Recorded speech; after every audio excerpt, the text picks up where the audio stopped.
Thank you, everybody. Good morning. So I'm very happy to be here to attend this forum. From the previous three speakers, I found that they gave the introduction to their museum. For me, I'm not. Because I focus on the topic of this forum, the future of the museum. It looks like so academic discussion. Because for me, this is my topic.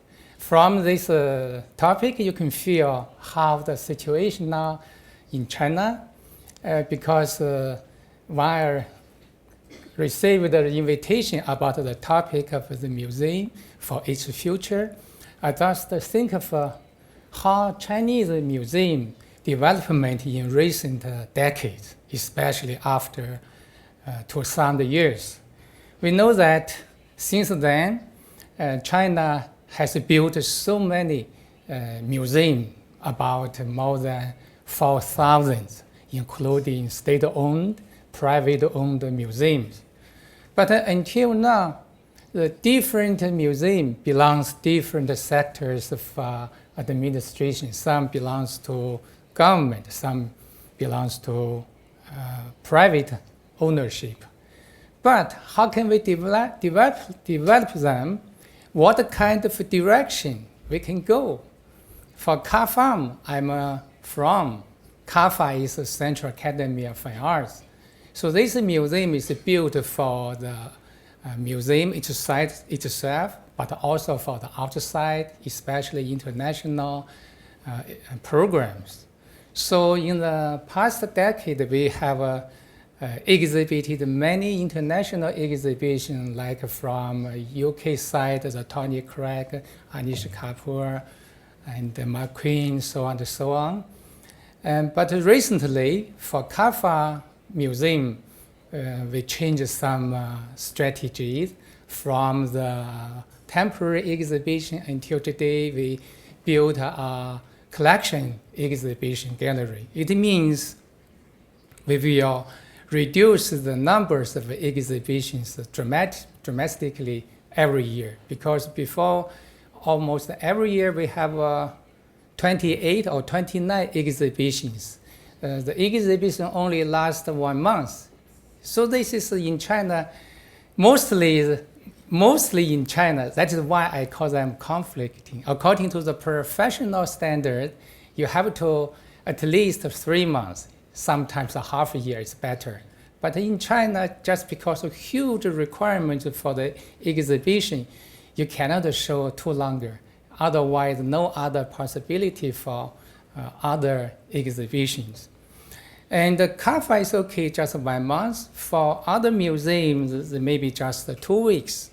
So that is why we say, on the one side, we need to build the professional museum, but on the practical side, you cannot do it, especially for the duration of the exhibition. And another thing is sometimes why it is conflicting, because everybody knows that museums created from the history, according to the history development, is about the art, about the history narrative, especially from the Europe origin. But until now, at least in China, for example, China Art Museum as a national museum, it should give us the basic modern narrative of Chinese art. But until now, we couldn't find that narrative, because we don't have the permanent, not permanent collect, because mostly it's just a temporary exhibition, not a permanent exhibition. Because for me, we want to build a museum. Sometimes according to the Tate Modern, MoMA, even the Pompidou, whenever we go there, we can see clearly the narrative of modern art, no matter what kind of narratives they give us. But still we can feel in the past century how the modern art is developed. But in China, we couldn't find such a museum give us the basic life of Chinese modern art is. we don't see the historical art. We can go to the Forbidden City Palace, but it's still in the Forbidden Palace Museum, you couldn't get such information or exhibition because you don't have such museum as large as possible. So now you can see, just because it's temporary, you can see the exhibitions. So on the positive side, you see diversified. On the other side, you can see they don't have the focus, just mostly everything, everything. This is a recent exhibition posters in recent years. You can see just so much traditional, even for the topic, for the theme. And people just, because recently the traditional heritage is emphasized, not emphasized on the, that is why conflicting. On the slogan we say we have to be creative, but in the practice for museum, they show the traditional artworks mostly. For Cafam, of course, we try to organize the exhibition concerned with the teaching, studio works, even, for example, can you see the sculpture? This is some exhibition before we organize internationally. And also, this is today art museum. As we know, the first one is in China. Let me show you. Here is the China Art Museum at a national level. Cafam as a museum belongs to the circle of academic teaching or research. The third category is private museum. Today, art museum can be such a model. If we look at the development of the Today Art Museum, you can see how Chinese museum is changed. 10 years ago, Today Art Museum is the very good, not just good. Every artist goes there to show their solo exhibition. But some years later, it becomes less, and until today, they changed the new director.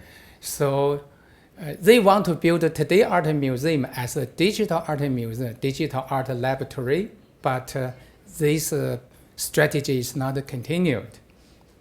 So they try to organize some exhibition can attract more audience for example, such exhibitions like the digital immersive exhibitions. We call that how to say 网红展, just means influential exhibition, try to attract the general public, not to focus on the professional art world.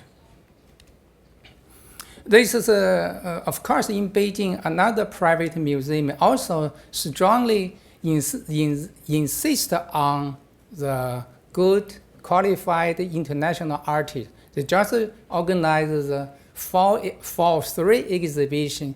This is the only one maybe in Beijing, maybe 2. The UCCA is exhibition's time 3 months. So this just now they showed, last year they showed, you see, just now they showed the Japanese artist, I forgot her name, used the red line, red articles. Yeah, yeah, over there, yeah, okay. Oh, it's here. So this is from Shanghai Long Museum, Long Museum. Also this private sector. But for the Long Museum, okay, another criticism for such museums, they only brought exhibition. It means borrowed a museum from outside. They don't give their own academic research. So from the exhibition, after such years, We don't know what is their main focus. We only know they showed this one, that one. The big name is the better. But we don't know what is as a museum, they want to give us what kind of the historical narrative. So we don't know. Even they do better, did a lot of work. This is in Beijing, another new museum is Taikang, just opened 2 years. I think they just focus on some professional historical points. For example, the previous one is focused on the new media art internationally. And the launching exhibitions are about the contemporary Chinese art that give us the basic line, how Chinese contemporary art is made. How after that, it's not the permanent display, just also temporary. This picture, this image is for Sichuan Academy of Fine Arts Museums, also belongs to the art school. This is in Shanghai. Yeah, the corner, another is UCC. For me, I think UCC is a good example. They try to establish the international standard to curate, to make the public education, and so on and so on. So, but the problem is UCC, you see in China, always the people take it as the foreign cultural center because the name is called UCC, because UCC Wulong is just passed away 2 days ago, 3 years. So now in China, the media give a lot of such memory talks or discussion how Wulong gave the contributions for Chinese contemporary art, especially museum building. For myself, is in China, what kind of museum we want to build? Mostly, people say we should make the museum as a public. But when they mean public, it means everything. But for the good museum, especially for the art history, especially modern or contemporary, we need to have such a museum, give us such a collection, permanent display, and the very professional curating for some points. But until now, maybe M+ in Hong Kong can do this for now, for future, but we don't know. Sometimes they are influenced by the outside factors. So generally speaking, how can we build the museum for today as the future? Because I like the digital art, I like the technological art, because in recent years, in China, a new major or specialty is created called technological art, maybe techno art. We don't know which term should be used. It means contemporary art as a term sometimes is very sensitive to be used officially in China. But when you say new media art or experimental art, they are accepted. So technological art officially supported, accepted. So I think the future for Chinese museum, maybe technological art is one of such directions. But for the traditionally understanding for modern art or contemporary art, we don't know how to write, especially in China. But that is the work we have to do next. No matter how difficult, even if we don't have such a museum focused on contemporary Chinese art, but still we can do it in other sectors of Chinese art world. Even for myself, I create my own space. I want to do these things. And even I try to work together with the other private museums so they can do it feasibly and very freely to some extent. So still we can do our best to make the modern art become very important in China, no matter for now or for the future. Contemporary is very important. Thank you.